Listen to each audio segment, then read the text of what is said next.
Guardians, the Titan build we're looking at today makes you feel literally unkillable. You have an immense amount of healing and damage resistance just from your melee, which you get back constantly. This build is so strong that it helped me get my contest clear of Sundered Doctrine. Let's get into it.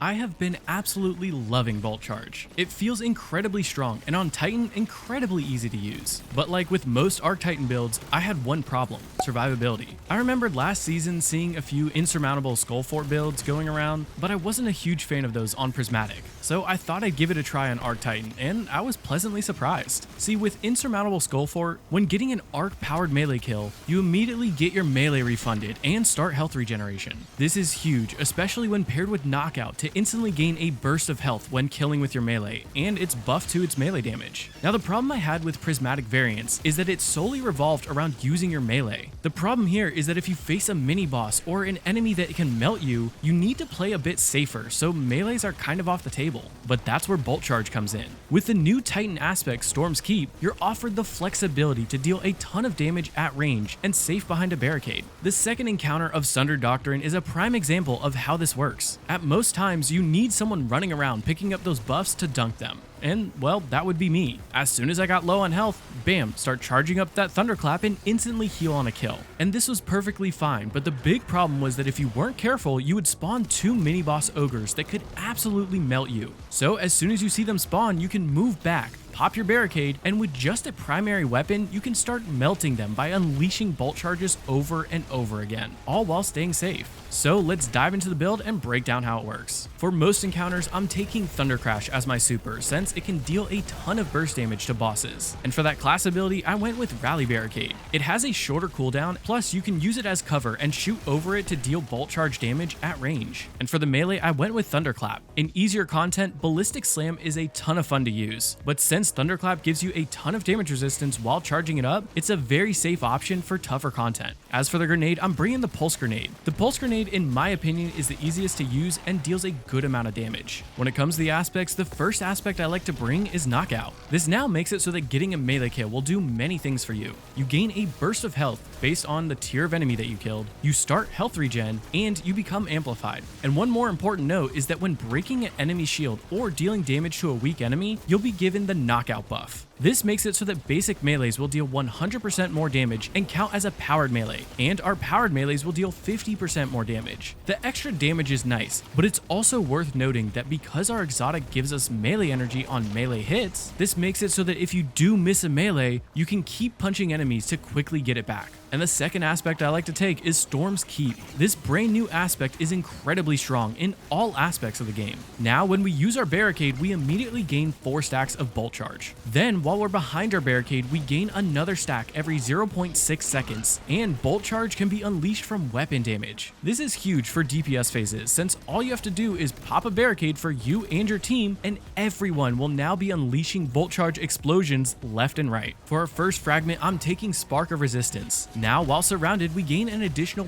25% damage resistance, and this is huge for being safe while using our melees. The second fragment I'm taking is Spark of Frequency. Now, dealing melee damage increases your stability and reload speed, but more importantly, while amplified, all sources of Bolt Charge will grant another stack of Bolt Charge. This is huge for dealing more overall damage in DPS phases. Then I take Spark of Shock. This is mainly to deal more overall damage in DPS phases, since your grenade will now jolt targets, so you'll be proccing both Jolt and Bolt Charge just by throwing a grenade. Finally, if you do plan on bringing an Arc primary, then you can take Spark of Discharge to create ionic traces with Arc weapon kills, and you'll gain more stacks of Bolt Charge in the process. However, if you don't plan on bringing an Arc primary weapon, then I recommend taking Spark of Amplitude instead. This allows you to create orbs by getting rapid kills while amplified, though it does have a 10-second cooldown. And if you want to be cool and head down and hit that like button, it'd be much appreciated. Okay, let's get back to the video. So what does this look like in action? For the most part, you punch things. In normal content, most enemies will die with an uncharged Thunderclap, so you could run around spamming your Thunderclap. In hard content, I like to try to use my claps on groups of enemies and to use it a little bit more sparingly. Using it on groups of enemies means that it's more likely to guarantee a kill and refund your melee. But if you do run around spamming that melee, you might end up killing all the enemies around you, putting you in a tough spot. Remember, your melee is how you heal, so you want to be close to at least one enemy at all times. That way, if you get low on health, charge up that thunderclap and let it fly. If you come across a mini boss, pop that barricade at a bit of a distance and start shooting with your weapons. If you don't have a ton of special ammo, feel free to just use your primary, since bolt charge will be dealing a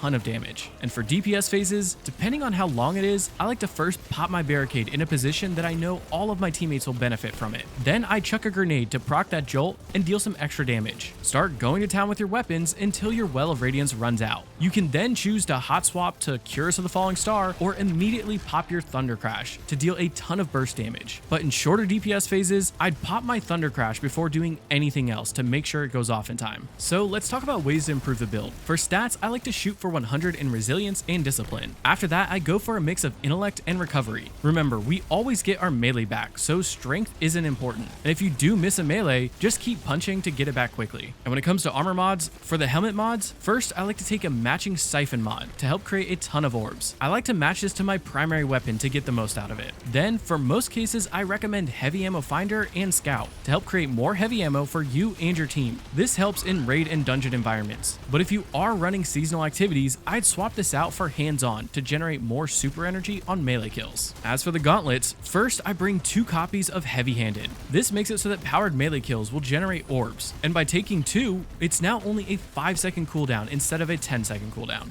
Then I take a loader mod, and I like to take one that matches our heavy weapon, so that in DPS phases you can deal more damage quicker. For those chest mods, in easy content you'll have a ton of survivability, so I recommend a reserves mod that matches your heavy weapon. But in harder content, instead I'd like to take 3 resistance mods, 2 elemental resistance to match the activity, and then 1 melee resistance. As for the leg mods, since this is a good boss DPS build, I love to bring 3 weapon surges that match my heavy weapon. Though if you are struggling with survivability in any capacity, then I drop one of these for recuperation. As for the class mods, I first bring Outreach. That way, if I do happen to miss a melee, I can pop my barricade to immediately gain a burst of melee energy. Then I can stay behind it and use it as cover if I need to. After that, I bring Powerful Attraction, so that I can pick up any nearby orbs by using our class ability. And finally, I bring Time Dilation, so that our weapon surge will last for longer, which is good for those DPS phases. When it comes to the artifact, this season's artifact plays perfectly into this build. There are a lot of helpful mods, but there are 2 must-have mods. Flashover makes you amplified when you get 10 stacks of bolt charge, but more importantly, it increases bolt charge damage by 150%. And Defibrillating Blast gives full stacks of bolt charge when stunning a champ, and bolt charge now inflicts jolt to damaged enemies. But the most important part is that triggering bolt charge will now heal you. You'll be constantly setting off bolt charge, so in turn you'll be constantly dealing more damage and gaining more health. Otherwise, Dielectric can be good for gaining more stacks of bolt charge, and while boosted from the tomb, it'll spawn orbs and heal you when killing arc debuffed enemies. Overclock and Load is good for more reload speed on your arc weapons, since you'll be amplified nearly all the time. Otherwise, you just need to match your artifact perks to your weapons. If you're bringing a Strand special, then Horde Shuttle and Unraveling Orbs are huge for dealing more overall damage. For machine guns, you can bring Heavy Ordnance and Hold the Line for more healing, reload speed, ability recharge rate, and even damage resistance. And of course, if you are bringing a fusion or a linear fusion, make sure at least one fireteam member has particle reconstruction active for that global debuff.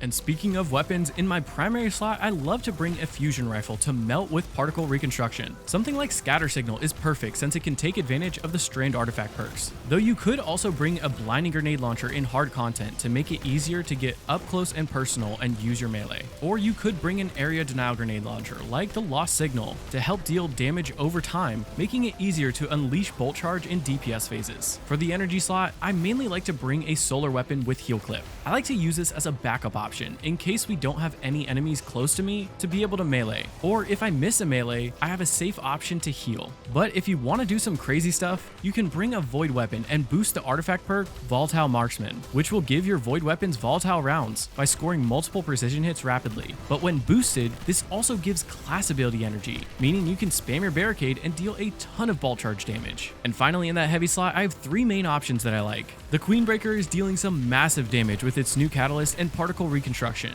but you have to have a crit to hit. Thunderlord is a ton of fun for both DPS and ad clear. It procs the extra damage resistance and healing from the artifact, and with the change this season, it will now grant extra bolt charge with every lightning strike. Or if you are playing solo or just trying to play it very safe, you can opt to bring Anarchy. That way you can set the traps to deal damage over time. Then you can hide behind your barricade to play it super safe. Meanwhile, Meanwhile, your bolt charges will be constantly going off. Well, there you have it, Guardians. I just covered a build that is so strong it helped me get through the contest mode of the new dungeon. But if you want to see an Arc Warlock build that is shockingly strong, then go check out this video here. But remember, mastering this build is only the beginning. Experiment with different combinations and tweak your loadout to suit your playstyle. If you found this video helpful or just enjoyed seeing a new perspective, feel free to like the video and comment down below on what you might change or how you'd improve the Insurmountable Titan build. Keep an eye out for future videos as we continue to explore the ever-evolving world of Destiny 2. Until then, may the threads of fate be ever in your favor. This is Lucky Mech signing off. See you on the next adventure, Guardians.